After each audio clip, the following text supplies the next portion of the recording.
Good morning, chat. We've got Thomas on from Coral DeFi here. I'll let him give a little bit of an introduction for those who haven't seen him before. Glad everybody could come out. See, we got some viewers already, and this is going to be a fun one. We've been chatting it up on Twitter and going back and forth with people about DeFi and Bitcoin and Ethereum. So this is a fun one. I'll let you give a little introduction for those who don't know who you are. Nice. Yeah, thanks for having me back on. It's been kind of a crazy year. I'm glad people are coming on. Yeah, just by background, I'm the chief investment officer of Coral DeFi. Basically, we're a private investor hedge fund. We deploy capital into the DeFi ecosystem and the broader crypto asset space. We do some early stage VC investments. It's a small part of it, but we're essentially like a fully liquid hedge fund. And just by background, like I was an investment banker. I have a background in poker, and then started one of the first Bitcoin and Ethereum mining companies. And kind of like my thesis when I got into crypto is like, I immediately got the allure of Bitcoin, and that kind of thesis has changed over time. But when I got in, like what really excited me was like what was happening with Ethereum and this idea of smart contracts and being able to take like traditional Wall Street verticals and codify them to basically extract the middleman and allow the end user to basically be able to take out loans, to make exchanges, and to create kind of these like hybrid financial products that end up yielding way better, have lower transaction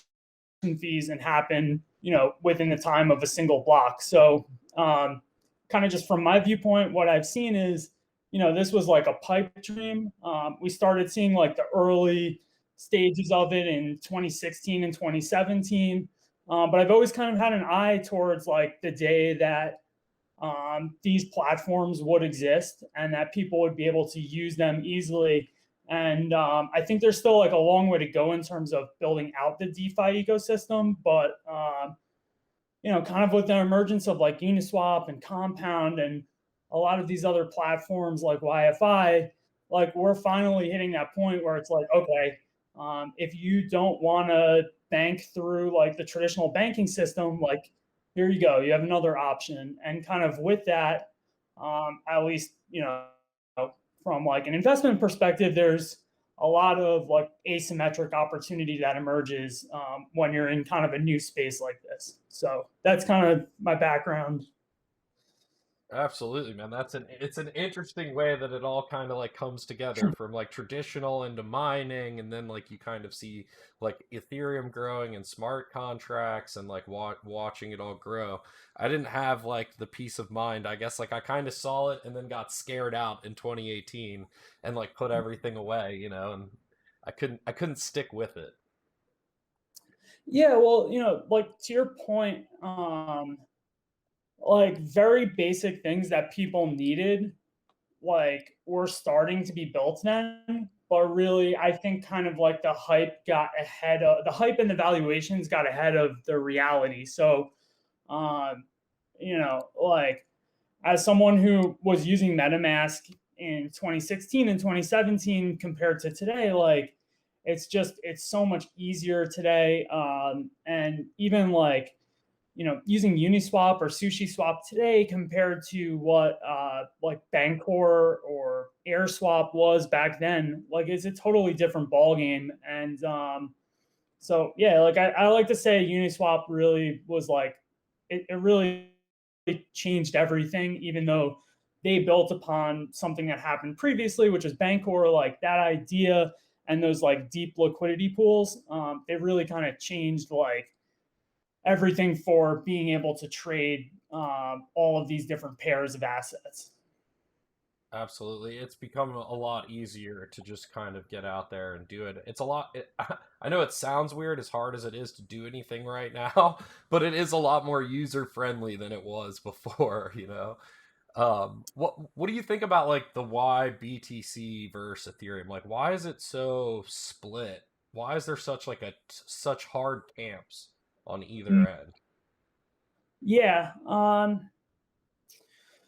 Look, like I've gone through phases myself too, where like I got burned on a lot of altcoins in 2018, and I think it's a combination of two things. I think there are a lot of people who got into Bitcoin in exactly the same kind of time frame as me, like late 2015, early 2016. Like we think about the amount of Bitcoin we had then, and then we made bad decisions in 2017 where we bought a lot of coins and then watched them go down in value. So I think there's a lot of salt from people on that end. But then also, you think about crypto, like in order to like fully grasp it and be someone that's not just like, oh, I'm just going to throw money into a Coinbase. Like I really want to get into this.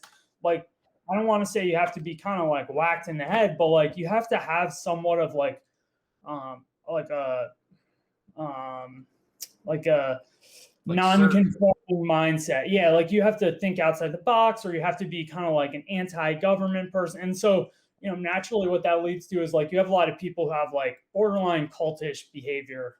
And so, I think there are some people who genuinely feel that just owning Bitcoin is a better investment, and that's like a totally fine thesis I can get behind. But then there are some people who just like view this maybe necessarily as a religion, and then it's an interesting conversation. I just don't even view them as like competing parties where it's like Bitcoin is digital gold, but then Ethereum is basically like a base layer for like the financial internet. And so they're totally different use cases. Like if you were thinking of them through like a traditional investment lens, like Bitcoin would be basically traded on a commodities desk, and Ethereum would be more of like a kind of like a tech stock. So it's like they're not competing at all. It's a lot of it is purely just kind of nonsense. But like the one interesting thing is like if you told me this about a year or two ago, I would have thought it was like the craziest thing. But we're kind of approaching a point now where Ethereum's market cap is like 1/3 of Bitcoin, and if you kind of project forward here, like digital gold can be a very big, can be like a very big asset in and of itself. But like, we're not kidding when we say like Ethereum's total addressable market is like the financial institutions, and like financial institutions like market cap are like 10, 20, 30x what just like gold. would be. Yeah, exactly.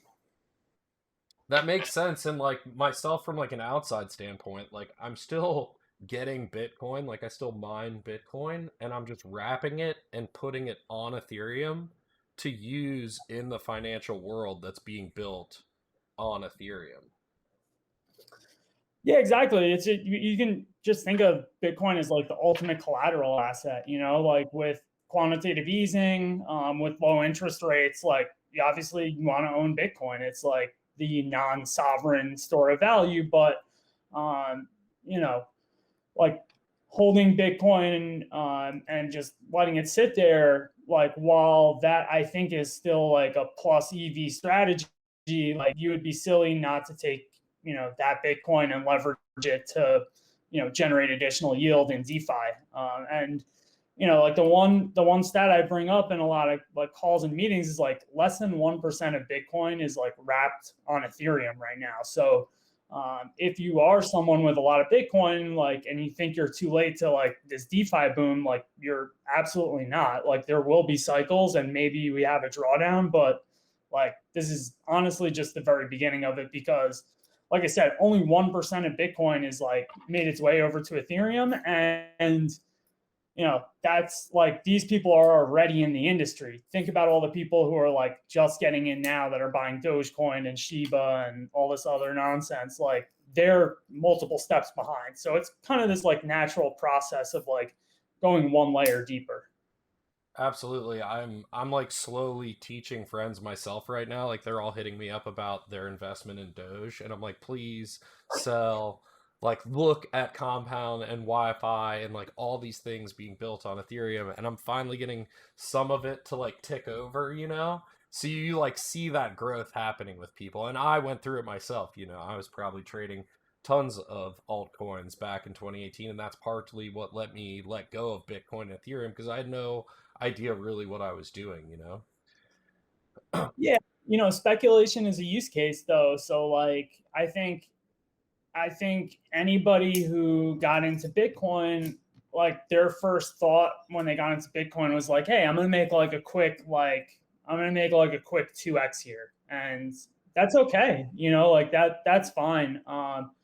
It's just like smarter investors, you'll learn, like you have to kind of pay your tuition a little bit because you look at Doge and Shiba and like the inflation schedule is silly. Like there's, over a long enough time frame, like you're probably going to lose money, but it's all good, Absolutely. And going into stuff like that, because that's one of the big arguments with Ethereum, like things like, you know, the DAO hack that happened, or like, you know, having, it being inflationary and now it's going to go to deflationary.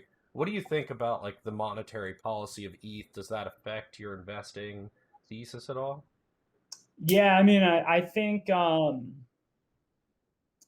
what happened with the EIP 1559 proposal, which, like, if anybody doesn't know, like you said, Ethereum basically had like an open ended inflationary policy. And it's always kind of been the big knock on it. It's like, well, with Bitcoin, there's 21 million coins and there's a hard cap. We know when it is. And then with Ethereum, it was more so, like there's a set amount of Ethereum that get printed every day. They get distributed to the miners, but it's happening in perpetuity. And I always sort of thought it was a little bit overblown, the kind of idea of that hard cap, because as long as everyone knows the rules, like it's all good. But with EIP 1559, basically, these like ridiculous gas fees that we're seeing that happen on the network every time someone sends a transaction, now part of that is going to get burned. And so essentially, if you like extrapolate the transactional volume from Ethereum for like the past few years, I think we've kind of talked about it in our chat. It's like the net effect on Ethereum will be that of having 3 or 4 halvings over the course of like a single year. And so you can't not look at that and be very bullish on Ethereum, especially just from the point of view like, look, like another kind of metric is like there was less than $1 billion in DeFi a year ago, and now there's 72 billion. And Uniswap on its own would be like a top 10 exchange in the world. Compound is turning into like one of the biggest lenders in the world. Like that activity extrapolated forward with like a set amount of Ethereum that's like constantly being squeezed, and thinking about the people who are going to want to transact on the blockchain, like it's massively bullish. And that's why you've seen Ethereum go up to the magnitudes that it has. And I don't give price predictions, but like I'll put it this way: I'm not selling my ETH at $4,000. Like I'm still buying. yeah. I understand. And like, what do you think about like gas fees? Do you think like EIP 1559 and version 2 will really solve that? Because it is, I mean, I have a bag to play with, and it's still at this point, like I'm sitting here, like some of these things I'm not compounding anything right. I cannot do anything on Ethereum right now. Yeah, I think that I think there's a couple things, right? So I think layer twos, like I've played around a little bit on Polygon or Matic and Loopring, and I think that's one viable solution. There are a couple of other types of scaling solutions that like people much smarter than I with like very deep computer science backgrounds are working on.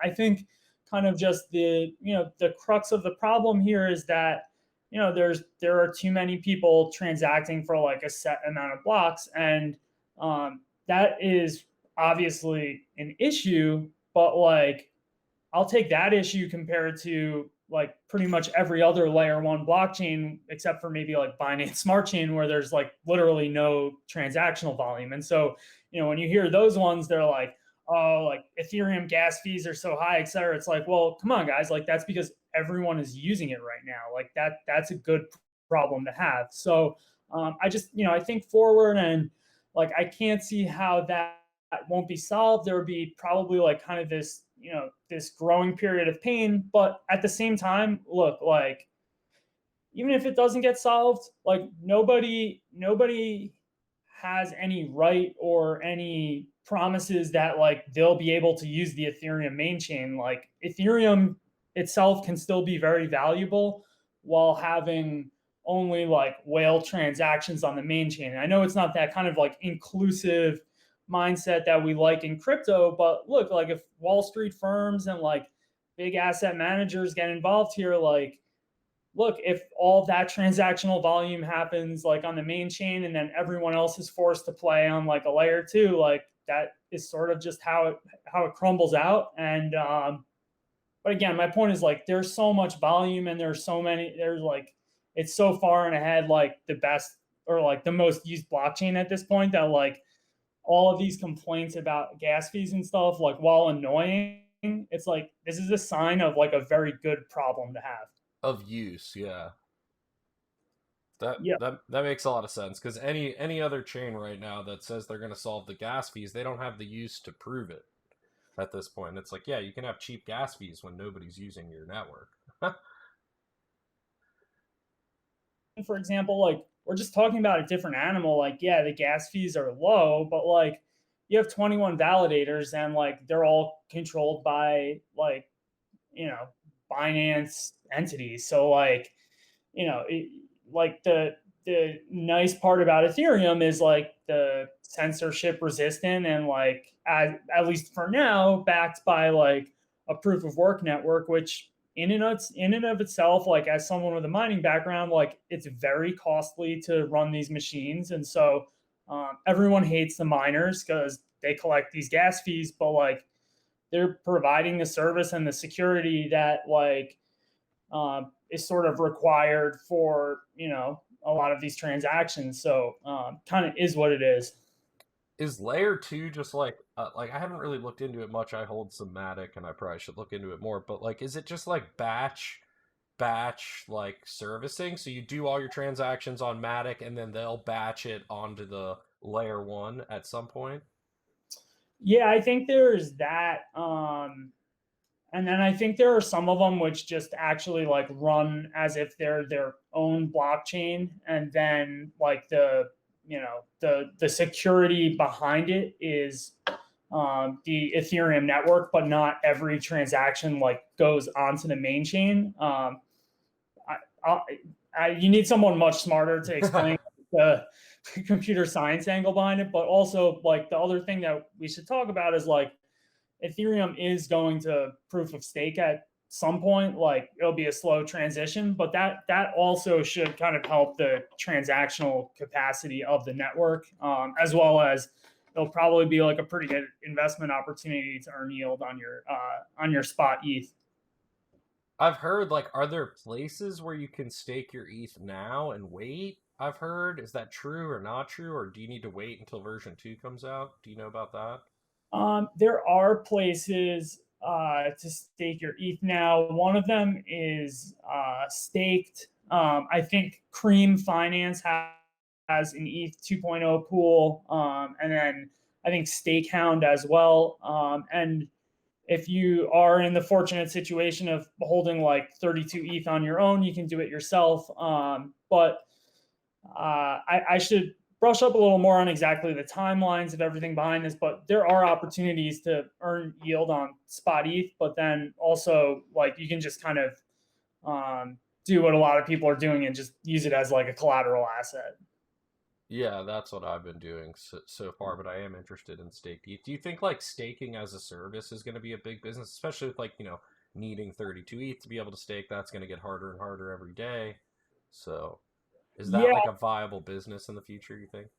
yeah. I mean, this goes kind of to like my roots in crypto. Even before I was like in mining, like I was very early into a lot of these staking protocols, and like I didn't have a computer science background, and I was like basically trying to configure like wallet files for nodes for blockchains. And like I'm not in any way claiming this is like computer science to be able to do this, but for somebody like with like my kind of like left of the curve like IQ as far as like technical skills, like it's very challenging. And so I do think we're going to see a lot more of these solutions where basically people pool together assets that automatically get staked.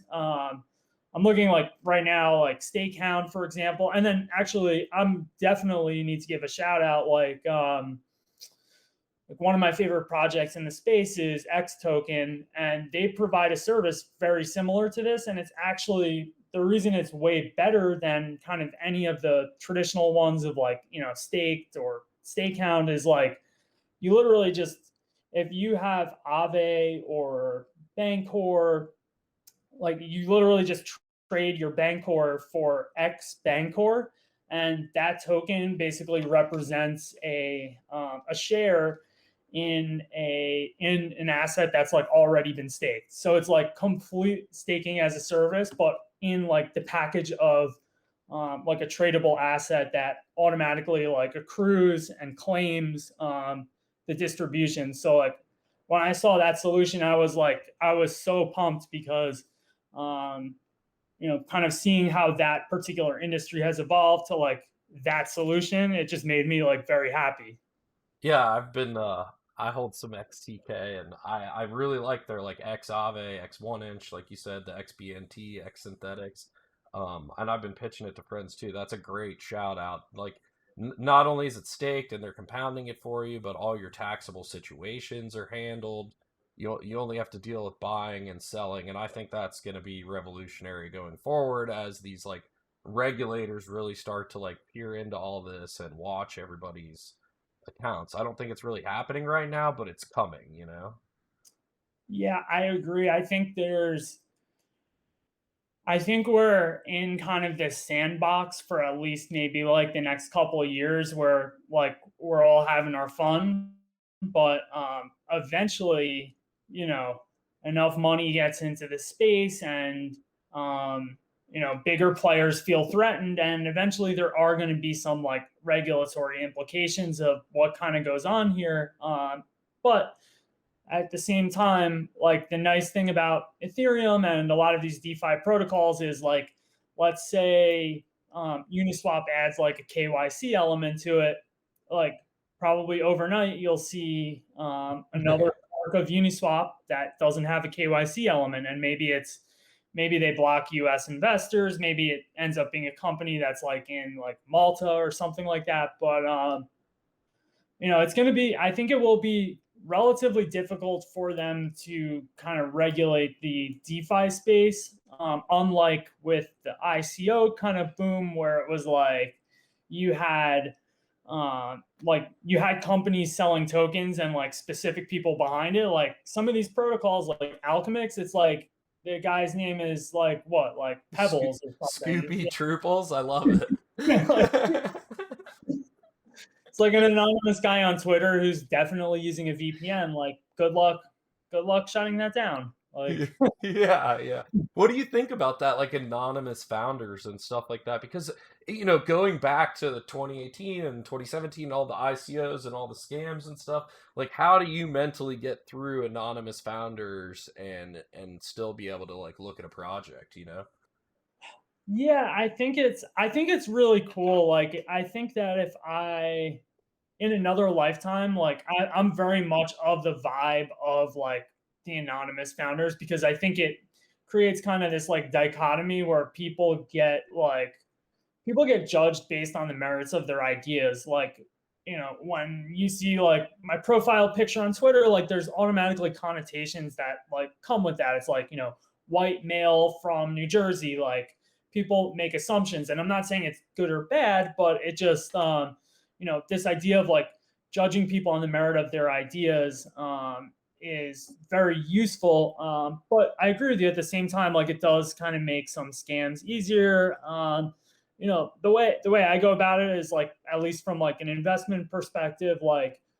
it doesn't necessarily make a difference to me. But what I'll say is like if you are a non-anonymous founder and you have like a really good background, then it's like more likely that you would want your name out there so that people like, because there are people that do feel safer with like non-anonymous founders, and like I don't blame them.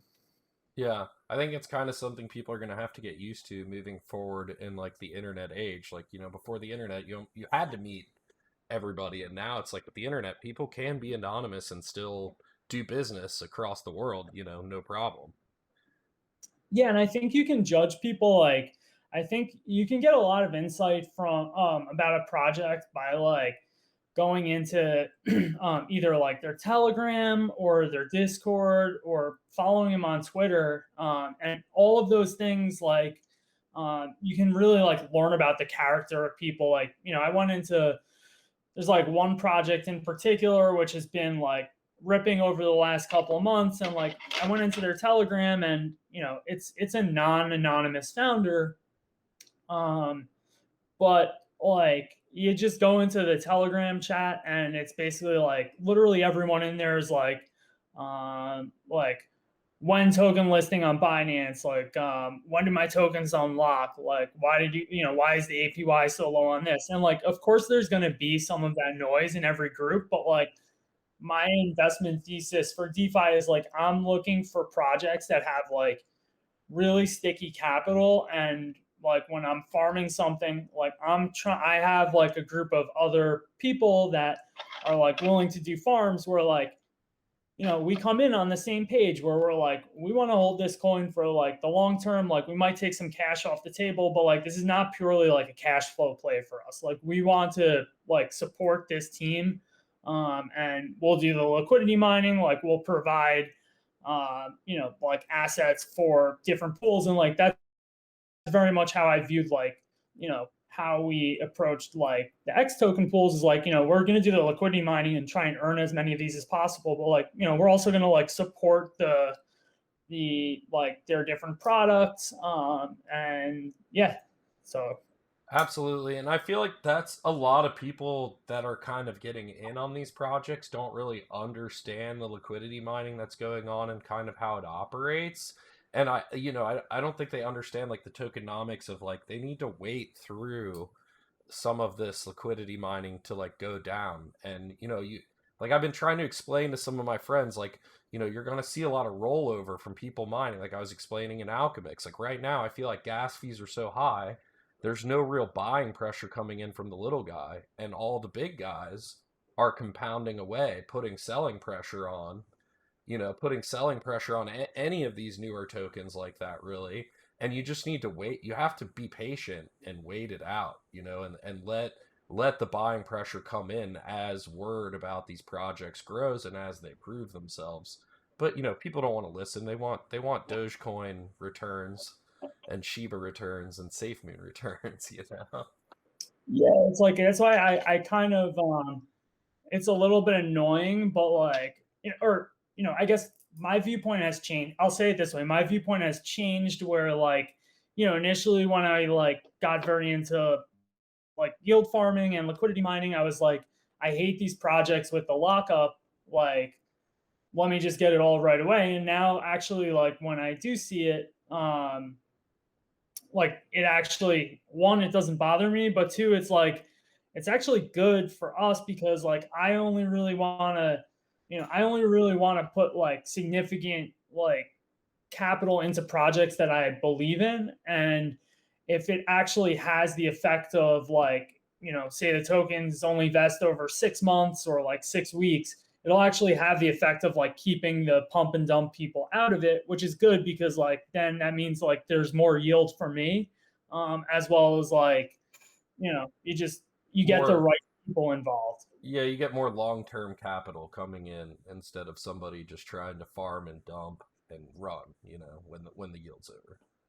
Yeah, exactly.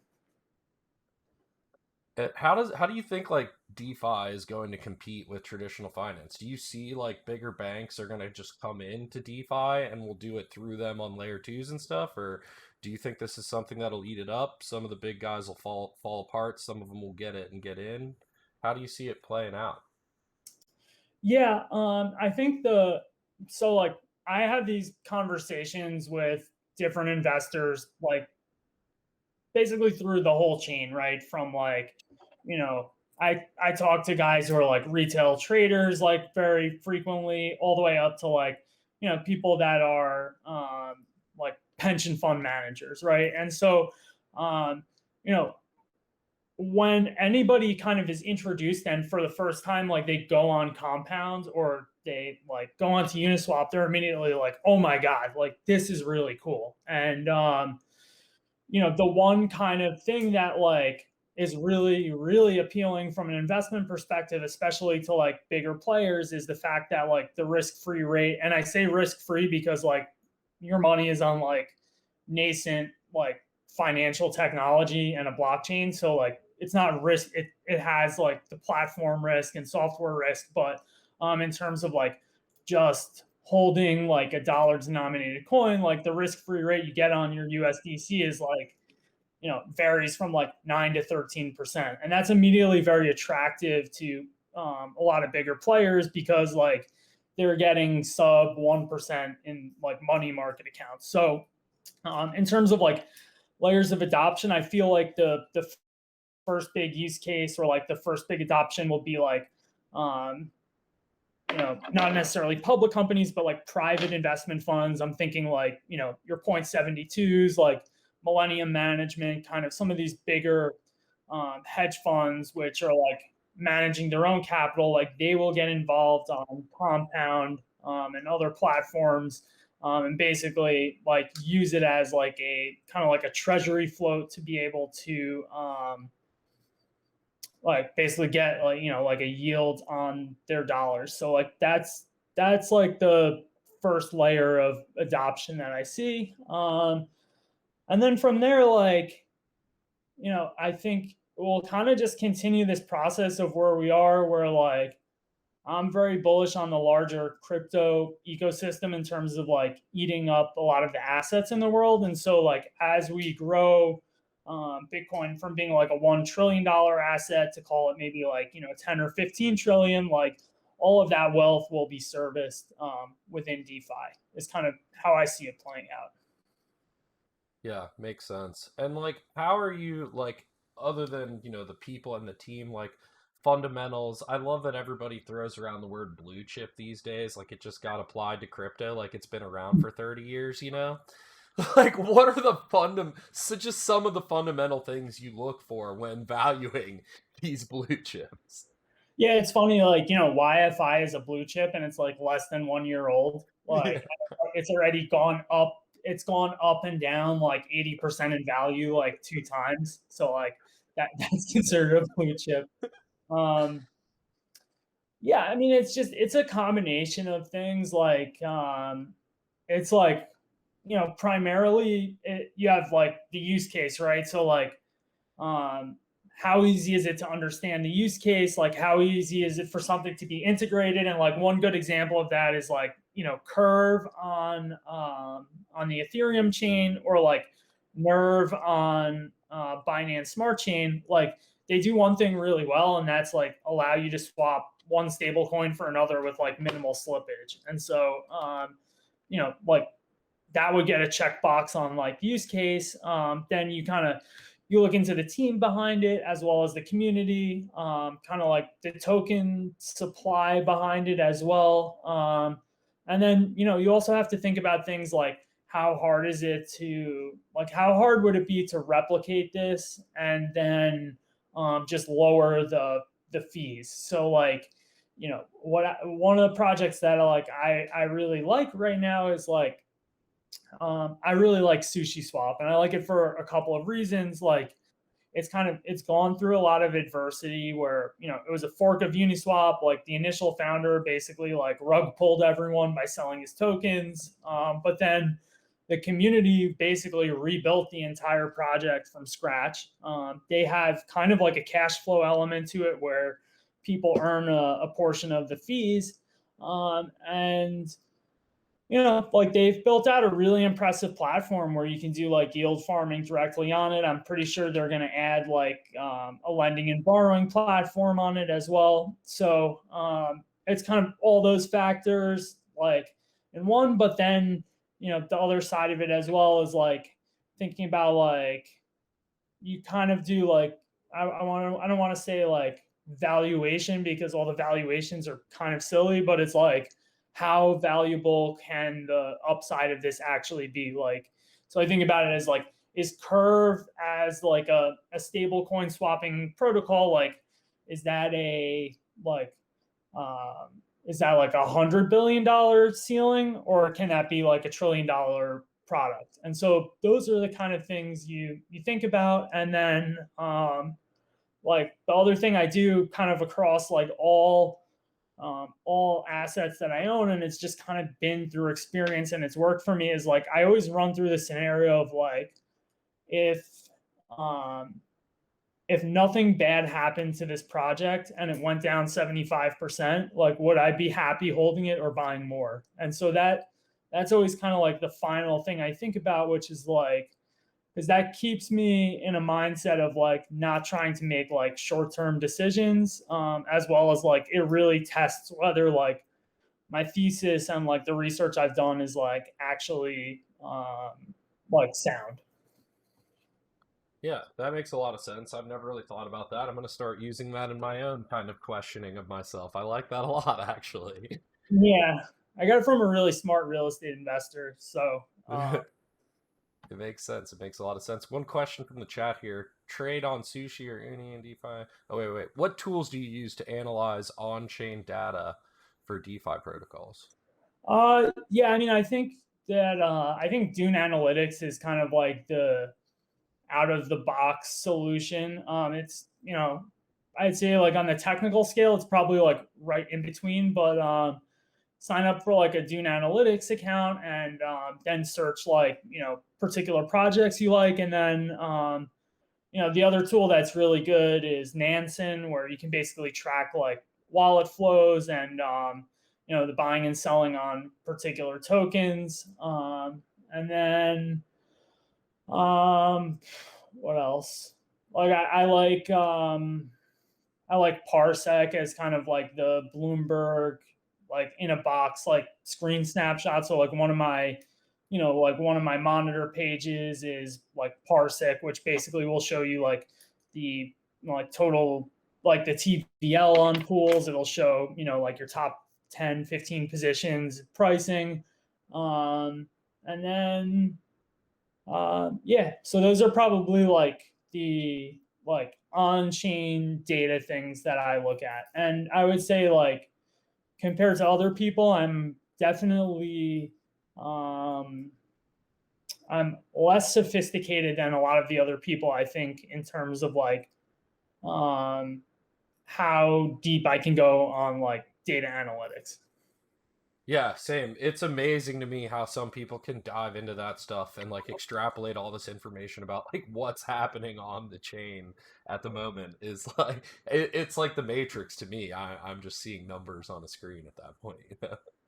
Yeah, like look, I source the data. Like I think Nansen, June Analytics, like they're definitely great tools, and I leverage them as much as I can. But like,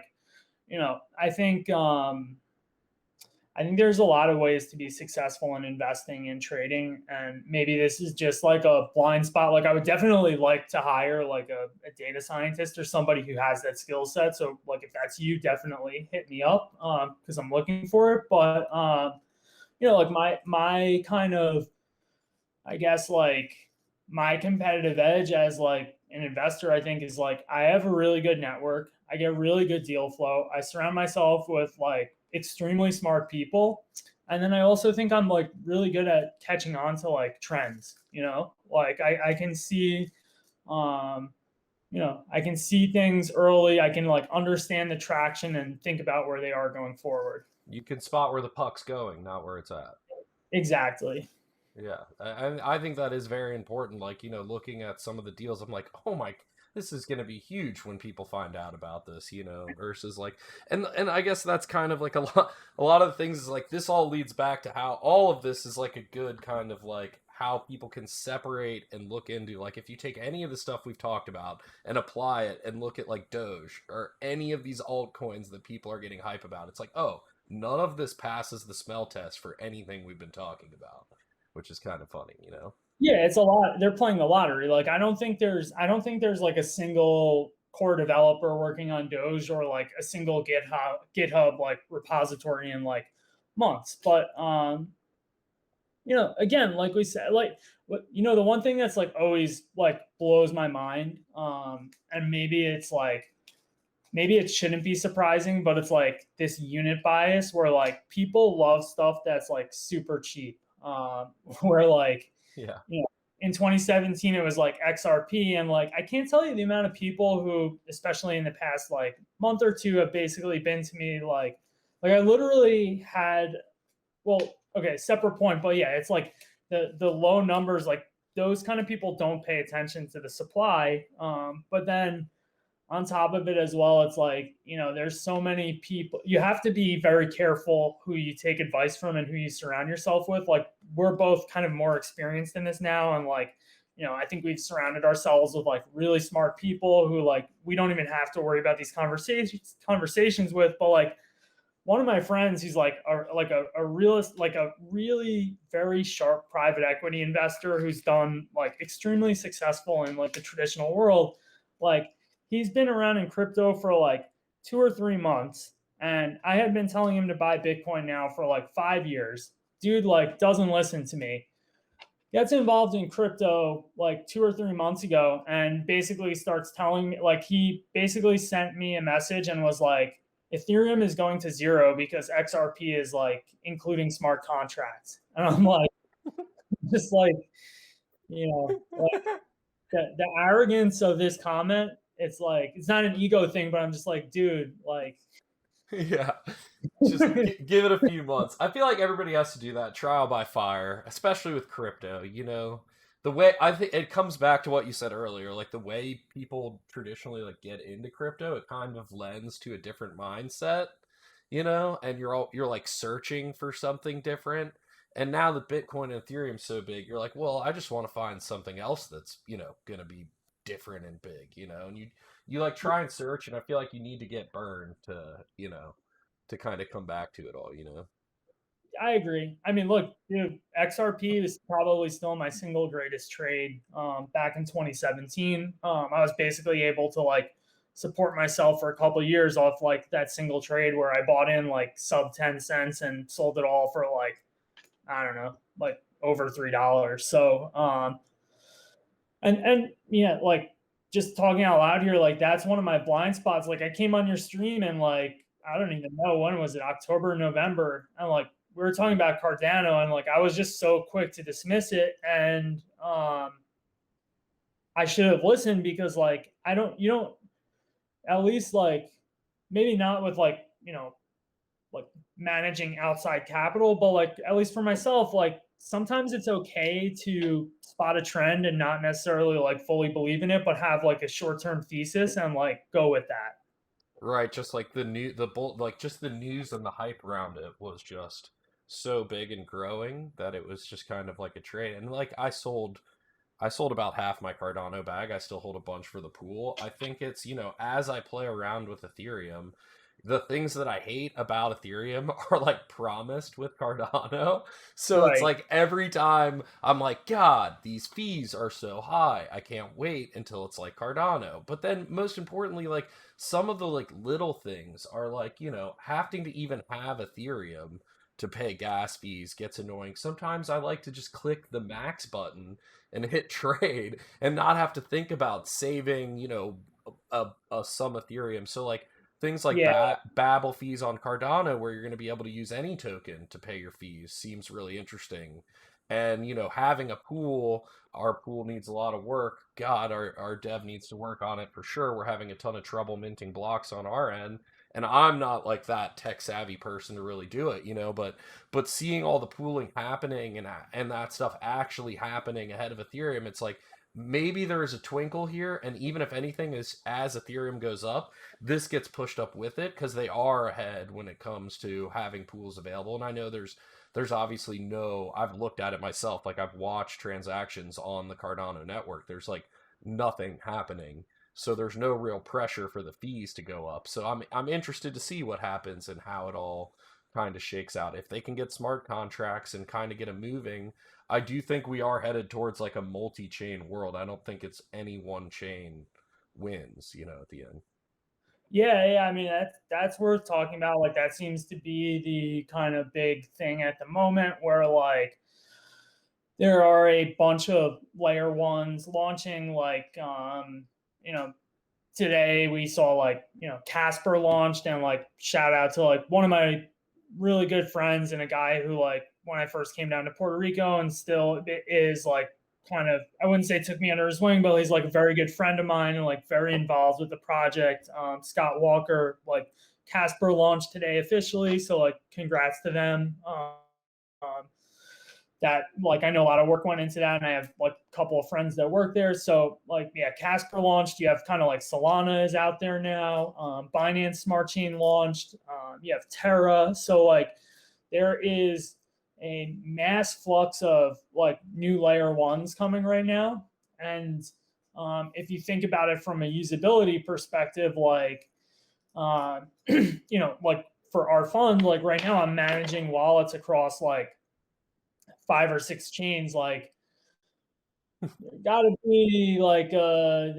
be a good solution to be able to like maybe pull together this capital. I hear Polkadot, like I know that's kind of like the grand vision of Polkadot, but like whoever can kind of figure out how to connect the liquidity on call it like Uniswap, to connect the liquidity like on Uniswap with PancakeSwap, and basically like say I come on with USDC, like I want to buy like, I don't know, some random, like I want to buy YFI, and like YFI is an ERC20 token, but like I basically then pick like I want an ERC20, or I want the Binance Smart Chain version of that, and basically like it automatically makes that trade. I don't know if that was clear, but basically what I'm saying is like there's eventually going to be a solution where you go on an exchange, you have whatever token you want, you say which chain you want of that token, and then it just automatically sources like the best liquidity, and then does, whether it's a bridge or a swap behind the scenes, it gets you what you need. Yeah, and on the chain you request it on. So whether you request Wi-Fi on Ethereum or on Cardano or on whatever BNB, whatever chain you're looking to have that asset on. That makes sense. Exactly. What about like have you heard of this like Rune thing that's come out? This like Thor swap and all that? I missed it, but I mean I've heard a lot about it.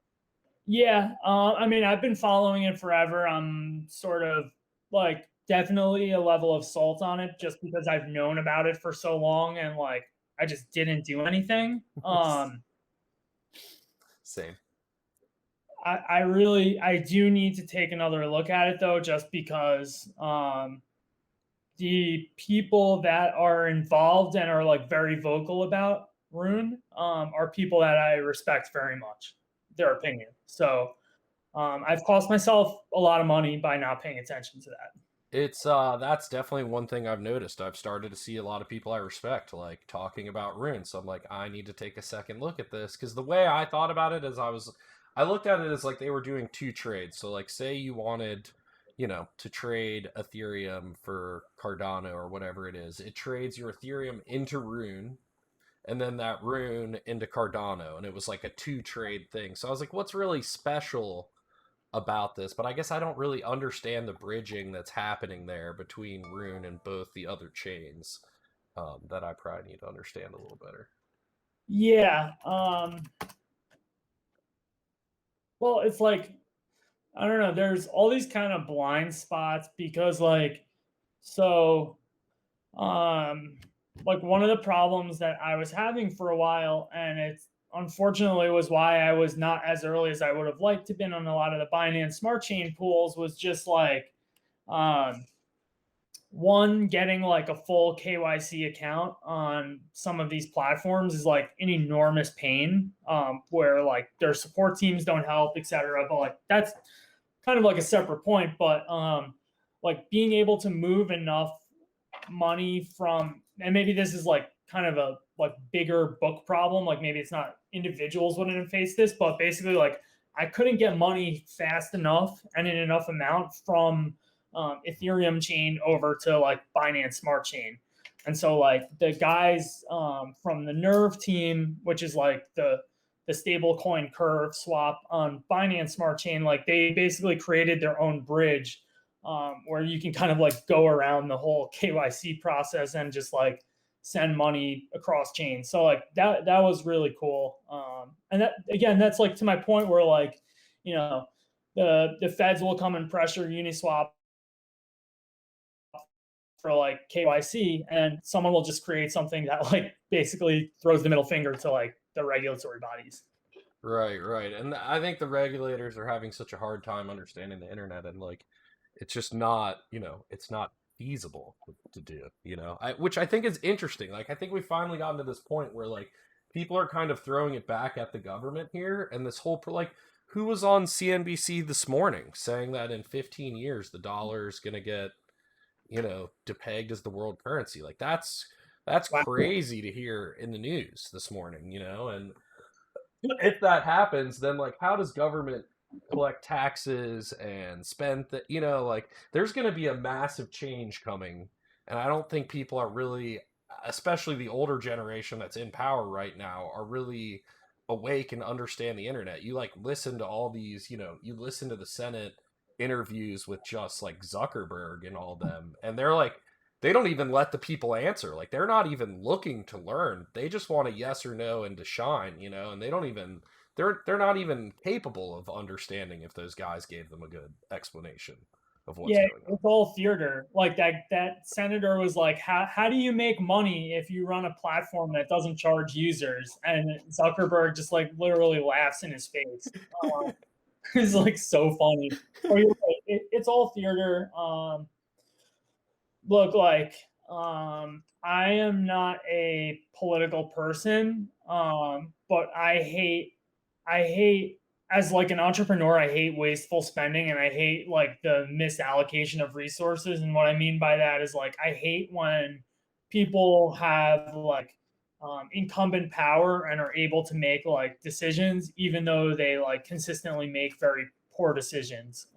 And like I was, as like a Bitcoiner, like it's a little bit of like a, I don't know, like a stereotypical thing, but like one of my favorite books is The Sovereign Individual. And it was written in like the early 90s, I believe, maybe a little bit earlier, the first version. And basically, it's a guy from England who writes this book about the future, and like the level of prediction is so spot on to like he basically predicts Bitcoin in its current form, like from the early 90s, and basically says like there will be like a currency that's backed by some sort of like hash power that has no sovereign control. And that ended up being spot on. But then also like, all of this was kind of sped up by COVID, but like he basically predicts, he's like, look, as the internet kind of levels the playing field for information, like individual people will have much more power and won't be tied to like these places. So like if you wanted to be a financial professional in the past, like you kind of had to live in New York on Wall Street to start your career. But like now, like you can run a hedge fund from wherever you want. And so basically like there's going to be this in between period where like the government is slowly losing like its power to, or like the power to like exert control over people and like maximize like their financial resources.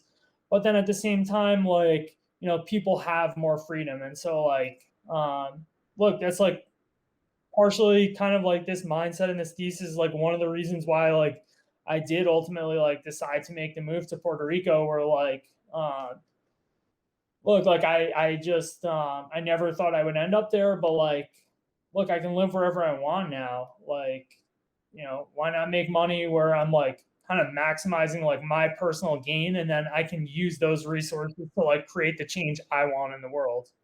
Absolutely. Like, and I'm finding that further and further as I go. It's like, well, but I don't want to give all this up, and like taxes are going up. It's like I earned this and I would like to use it in the way I see fit, especially in the fact of like compoundability, like, giving up a large chunk of what I earn, and then the compoundability of it gets hurt and sets me back decades to get to the place I would like to get to. And I think that's pretty tough, but I mean, everybody's got to do what they got to do.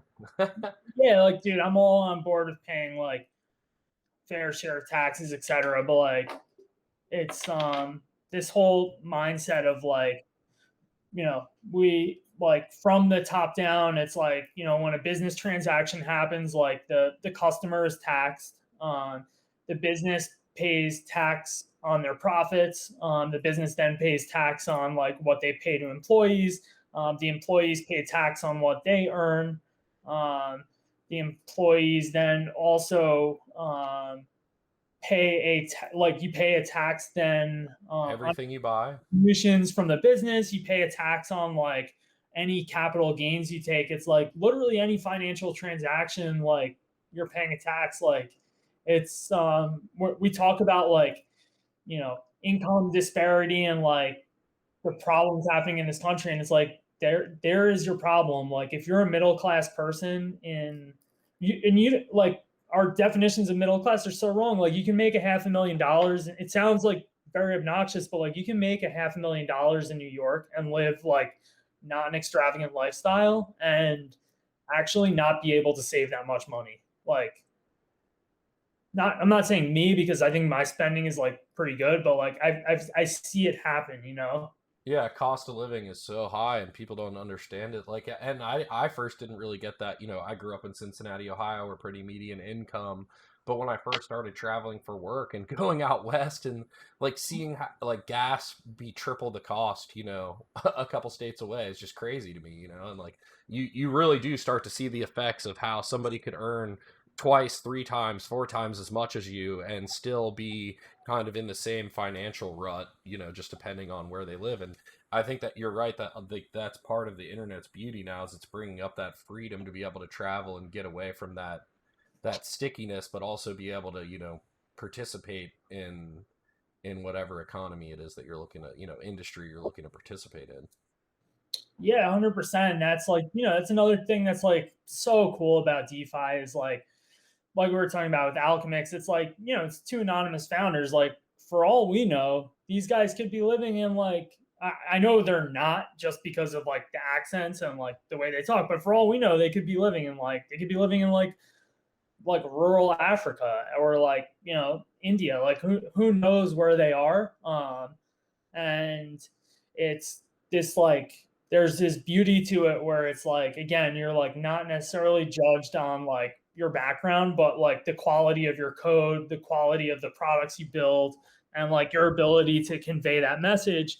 And again, like, there's so much wealth to be made by people who can like make these positive decisions of like where they want to live. Like that played into my kind of mindset as well. It's like, look, if I'm like I'm 31, like I'm finally, for a long time I was like slowly chipping up, and it exponentially like grows over time. But like by making this move, and basically like looking at the bottom line, like I can speed up like a couple compounding cycles over like a very short period of time, and that has like major impacts.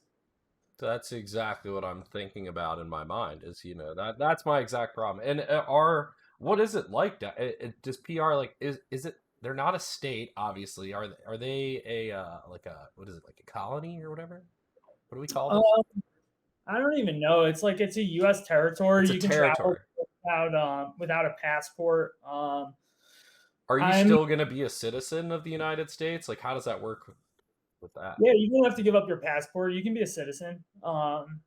yeah, like I still have I'm gonna have to switch it over to a PR license, but like yeah, I spend probably be spending like 2/3 of my time there. Like I said, I really like being in New Jersey in the summer because I like playing golf and like I just have friends here, and it's actually like a really nice time to be in the Northeast. So that's kind of my plan. Like I think how I would describe it is like it's like a slightly run down version of like Miami. But it's in terms of like all of those Caribbean islands, like I think it's definitely like the most industrialized and like so the infrastructure is not great. You will coming from like where I live in New Jersey and like a nice apartment, like you will notice the difference. But what I'll say is like the influx of people there is unlike anything I've ever seen. And I would describe it in the same way as like how Silicon Valley must have felt in like the early internet age, where specifically for crypto over the past like 6 months, you've basically had like, 200 or 300 of like the best entrepreneurs in the crypto space moving not only from the US, but from all over the world, like all going into the same space at like exactly the same time. And so a lot of magic happens like when that does happen. So I'm very pleased with the decision to move there. There are things that I don't like about being there, but the nice part is like, you know, you can affect change if you really want to. Yeah, yeah, and over time things will kind of change. It sounds like it's really happening down there. And Miami as well. Are you excited for Miami? We're a couple weeks away here. Yeah, man, I'm pretty pumped. I got to figure out exactly how many days I'm spending there. I'll definitely be there for like the conference days. But yeah, dude, I can't wait. I haven't been this excited for a conference since like Consensus in 2018. So it'll be really cool. And the funny part is like we keep talking about like these anonymous people. Like, dude, I've been having conversations with people now for like 5 years on Twitter, and Yeah. I have literally no idea who they are. And then I'm like, do I like? I know they're gonna be at Miami. I'm like, do I want to meet this person? Like, what if I don't like them in real life? But like at the same time, it's just it's really cool. And I think, like I've done a lot of conventions in other industries, and like I just feel like not only is this industry so new and there's just a lot of euphoria and hype around what's being built and being a part of something new, but then having like the whole year off of COVID and everybody just wanting to get back to having a drink, seeing their friends from the industry and just kind of network a bit. I have a feeling this is going to be a convention for the record books when it comes to cryptocurrency. yeah, it's going to be lit. There will be in the future when people are writing books about like crypto, which it will happen eventually. Like I think that there will be some pretty good stories from this convention. Like there's a pretty large contingent of people coming up from PR who like to have a good time, and yeah, dude, I'm really excited. Like I I'm just like I forget sometimes how grateful I am that like my career path in life could have gone a very different way. Like I was, I worked in an investment bank, and by all kind of like from the outside world looking in, it's like the group I was in at the bank I was in and like that career path is like one of the most coveted in the world, where like, you have basically 8 to 10 kids out of all of the colleges in the country clamoring for like these 8 to 10 spots in like our particular group. And like, if you stay in that path, like, and you do well, like it's a pretty decent like salary path. And like, I don't know, I just, it's funny how life could end up like way differently. And you think about like those key inflection points, and like I'm just so glad I didn't end up that way, because like I think my like the way that I can impact other people as well as like the world is like 100,000 times more in the spot I am right now. Not even necessarily just like financially making money for other people and for myself, but like we're at a point in time right now, like, you know, even if it's liquidity mining, like being on Twitter, like maybe not us in particular, but we're like around people who are like literally rebuilding the financial system from scratch. Like it's crazy. Yeah, it's insane to think about. And like, I joke about it all the time. Like, I joke with my fiance and like family. I'm like, you know how I know this is working? Because nobody believes me. Like, nobody is looking into this. Nobody's investing. They all think I'm freaking crazy. And then once one out of the 100 people starts to look into it, like my phone starts blowing up and people like, I'm sorry for texting you all these questions. I'm like, I know, like this is what I'm saying. Like, it's still so early and it's so interesting. Like, the stuff that people are building in this industry is like really interesting, and it's going to be, I can see how it's going to be life changing for a lot of people, around the world, not just in America, around the world.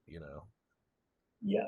Um, yeah. I mean, look, I think like I think some of those kind of like anecdotal things of like, you know, how do people in Africa get their money out of the system? Like I feel like that's kind of like slightly overblown. Like it's still, this still ends up being adopted mostly by like, tech bros in San Francisco and like other kind of weird people who like already have money, but that's like it's not a reason to necessarily like dismiss everything as a whole, because like all of these tools start that way. Like I'm not a big fan of Facebook. Like I have a profile, but like all of these things kind of started that like way where it was like, very nichey, and it was basically targeted to like an upper class, like US based pool of people. And over time, like that expanded out, and like, Facebook, they exploit their users, but at the same time, it's done a lot of good where like, I can keep in contact with family members from like across the world who I otherwise probably would have never spoken to again. Absolutely, yeah. What projects are you excited about in DeFi? I am stoked for Alchemix at the moment. I just think being able to access future yield and, being able to just roll over funds like that and just doing a little more complicated plays, like pairing that with like Aave loans and stuff like that, and just, being able to leverage yourself but also taking down the risk profile a little bit. And then just looking at like future cash flow for myself, like how do I get cash flow out of here without deleveraging myself from the long side in the middle of a bull market. How am I going to get the cash flow I need to live off of without just selling and pulling out, or tax dollars or anything like that. So I really like Alchemix. Mm-hmm. X token, the same thing we talked about earlier. I really love everything they're doing. Yep. When it comes to tax efficiency and the growth there, I can see that being huge in the future. I really love that. Like stablecoin stuff, like liquidity coming out, is really interesting to me, and like watching how all this gets. I have my eye on Cardano. I really like Cardano. I'm watching and hoping that a lot of the things that I hear are going to come true. If DeFi can come out over there with them being ahead with the proof of stake, and I think it's interesting to me. I'm Yeah. not like, I have money waiting on the sidelines, let's say, and we'll see what happens. I really think DeFi is the use case that was meant for blockchain, and like all the other stuff like NFTs or like, theta and like streaming and all that stuff. It's kind of like, do you need a blockchain for that? But when it comes down to like financial security and decentralization of money and assets and things like that, I think this is a really powerful tool. So I'm trying to like not look at NFTs or anything like that and stick to decentralized finance. I love, Wi-Fi, Compound, Aave, all these blue chip things. I've just been trying to get my positions in that. Took a little nibble at Solana, and kind of trying to get over there. That was one of my things. I guess you see a lot of people in the ecosystem, especially on Ethereum, like say BNB is scam, centralized, and then I hear yourself say you have some funds over there. How do you reconcile that with yourself and what you hear on the street? What do you think about that being centralized and all that stuff? Yeah, I mean, I try not to get too caught up in like that jargon. Like, I understand both sides of it. Like, I definitely philosophically am more on like, I really like the permissionless network of Ethereum. I just I don't I try to put my personal beliefs, and it's actually not entirely true because, like I said, with Cardano, I did not do this, but I try my best to put my personal beliefs aside and like sort of let the data tell the story. And like what I was seeing was, I saw a massive flow of like retail money coming into Binance Smart Chain and buying up these assets. And as someone like managing a fund and being like a liquidity provider, like that's the number one sign of like what you're looking for when you want to do yield farming, is like, you're looking for people to end up buying the assets that like you end up yielding. So I kind of, it's definitely not a scam. It's, if your worldview is that like you expect a blockchain to be like completely permissionless, and like you don't want a central party to control it, well then yeah, of course, like don't build your application on top of it. So that's how I think of it. And then I don't know, yeah, like other kind of crypto projects that I like one of my favorite is AMP. It's like I've become really good friends with the founder. Essentially, like they created a model where like you can run a payment rail based on like a collateral model. So like you can use their protocol to be able to send like USDC or Bitcoin in your mobile wallet at like any retail store, like Dunkin' Donuts, etc. And not that a lot of people will end up kind of selling their Bitcoin, but like it becomes an important tool when you think forward, where like, at least for myself as well, like I have noticed myself much more like trying to use USDC as opposed to like doing wire transfers. And so if I can have a separate bank account that is like completely clear of like financial institutions, like I will gladly use it. So really like AMP, just like kind of my connections there. But yeah, similar like other things, like Future Swap is pretty cool as well. Like it's basically like a BitMEX where the users put up like the capital and liquidity pools for like leveraged Ethereum trading. And then yeah, I think you hit on kind of like the other major ones I like as well. Yeah, that's what's up. I haven't checked out Future. I've heard a little bit about it. I need to do a little deeper dive into that one. And all that good stuff. There's so much. That's like the hardest part, with all of this is like I can never have enough capital to touch every position I want to be in. And like Exactly. and how do you manage them all? Like are you moving things all the time? Are you a little passive? Like you take more of a longer term view on everything, like not really touching it as much, not needing to trade as much. Yeah, I mean, I think the ideal scenario is like when I can find positions and just like park capital in there, like, with the X token pools, for example, like I think I was maybe outside of the team, I think I was legitimately the first yield farmer in there. And I don't know, I've just been adding to the positions. Like I haven't really traded it around. Like there are a lot of people making money on kind of like these like high frequency bot kind of things. But I try not to, I try to not do it all, just stick to like what I'm good at, which is basically doing like deep research on like a few specific projects. Try to try to allocate as much into like the really plus EV deals as I can. And then try to be as smart as possible in terms of like structuring those deals where like, if possible, I can, potentially take some risk off the table either by like, maybe like selling future rewards I get, or I don't know, shorting like a perpetual swap, like anything like that.